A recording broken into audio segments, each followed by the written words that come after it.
आज इस वीडियो में मैं इमोशंस पे बात करूँगी। हम इमोशंस को थोड़ा और डिटेल में जानने की कोशिश करते हैं, समझने की कोशिश करते हैं, क्योंकि हम जब किसी चीज़ को समझ जाते हैं, किसी भी मसले को, तो वो हमारे लिए मसला नहीं रहती। सो होता क्या है कि जब भी हमारे माइंड के अंदर कोई थॉट पैदा होती है, तो एक बायोकेमिकल रिएक्शन हमारे ब्रेन के अंदर होता है।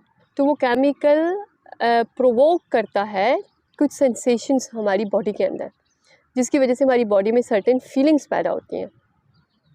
अब जब वो सर्टेन फीलिंग्स पैदा होती हैं, तो वो जो फीलिंग्स हैं या सेंसेशंस हैं, वो इन रिटर्न एक और मेंटल फ्लक्चुएशन को क्रिएट करती हैं हमारे माइंड के अंदर।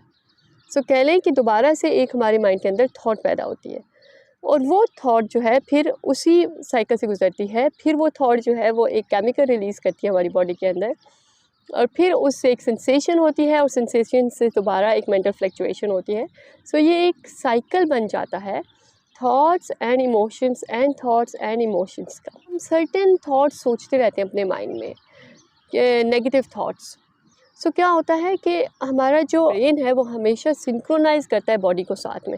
सो जैसे ही आपने नेगेटिव थॉट्स सोची, आपकी बॉडी के अंदर नेगेटिव फीलिंग्स पैदा होंगी, क्योंकि माइंड की जो लैंग्वेज है वो है थॉट्स, और जो बॉडी है उसकी लैंग्वेज है फीलिंग्स। सो क्या होगा कि माइंड से थॉट्स पैदा हुई, एक लेट्स सपोज नेगेटिव थॉट्स आप सोचते रहे over the period of time. उन थॉट से एक सेंसेशंस आपकी बॉडी के अंदर पैदा होती रही, जो कि एक नेगेटिव फीलिंग्स थी।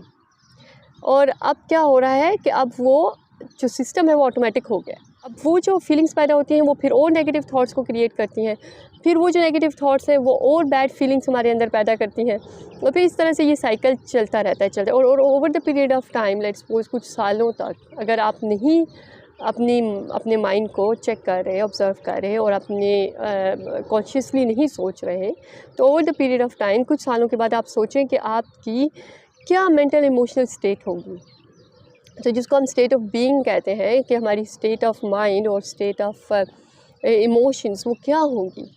सो वो डेफिनेटली बहुत नेगेटिव होगी। हाँ, जो अब लेट्स सपोज आप किसी भी गिवन टाइम के ऊपर बैठे हुए हैं और आप कोई उस वक्त कोई नेगेटिव थॉट नहीं भी सोच रहे, तो आप अगर सिर्फ ऑब्ज़र्व करें अपने आप को, तो आप अपने अंदर पीस और जॉय तो फील नहीं कर रहे होंगे। सो डेफिनेटली आप अपने अंदर एक डिस्कम्फर्ट सा फील कर रहे होंगे, एक इरिटेशन से फील कर रहे होंगे।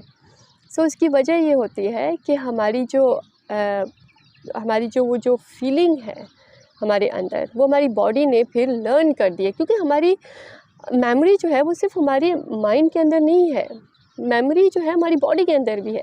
जैसे लेट्स सपोज अगर एक इंसान के साथ आपका झगड़ा हो गया, अब अगर आप उस इंसान को कहीं देख लेते हैं, सो सिर्फ देखने से ही आप देखेंगे कि आपकी बॉडी जो है उसकी केमिस्ट्री डिफरेंट हो जाएगी। आपको माइट भी आपके अंदर कुछ एंगर के इमोशंस पैदा होना शुरू हो जाए, या माइट भी आपकी हार्ट बीट तेज़ हो जाए। सो जो आपकी बॉडी फ़ौरन जो है वो रिएक्ट करेगी उस पर। सो क्योंकि आपकी बॉडी ने वो जो रिएक्शन है, वो जो सेंसेशन है वो लर्न कर ली है।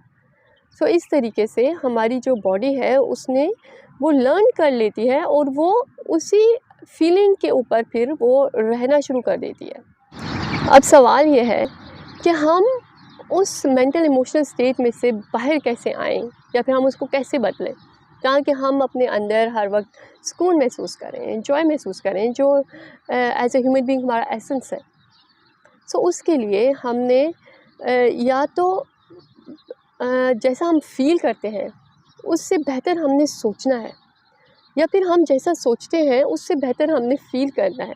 सो हमने इस साइकिल को कहीं ना कहीं ब्रेक करना है।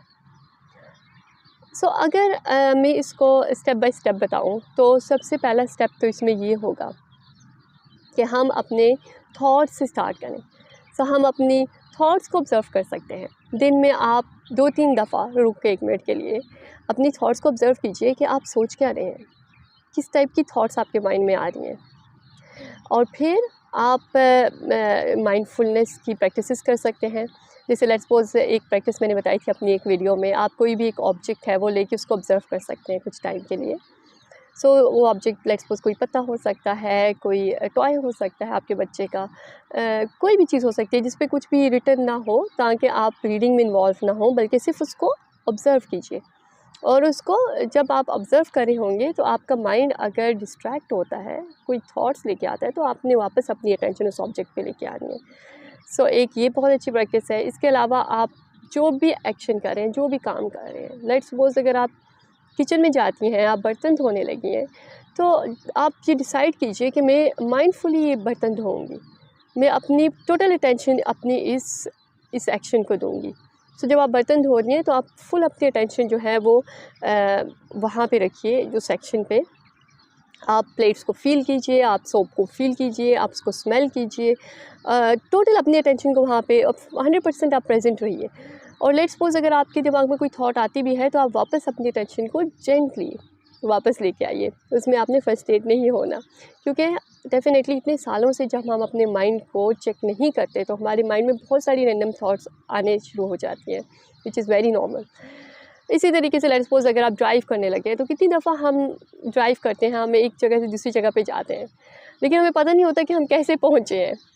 सो आप बैठे हैं ड्राइव करने के लिए और आपने डिसाइड किया कि माइंडफुली ड्राइव करूँगा, तो आप रास्ते को ऑब्ज़र्व कीजिए, अपने इर्द-गिर्द जो ट्रीज़ आ रहे हैं आप उनको देखिए, आप रोड को देखिए, आप टोटली प्रेज़ेंट रहिए।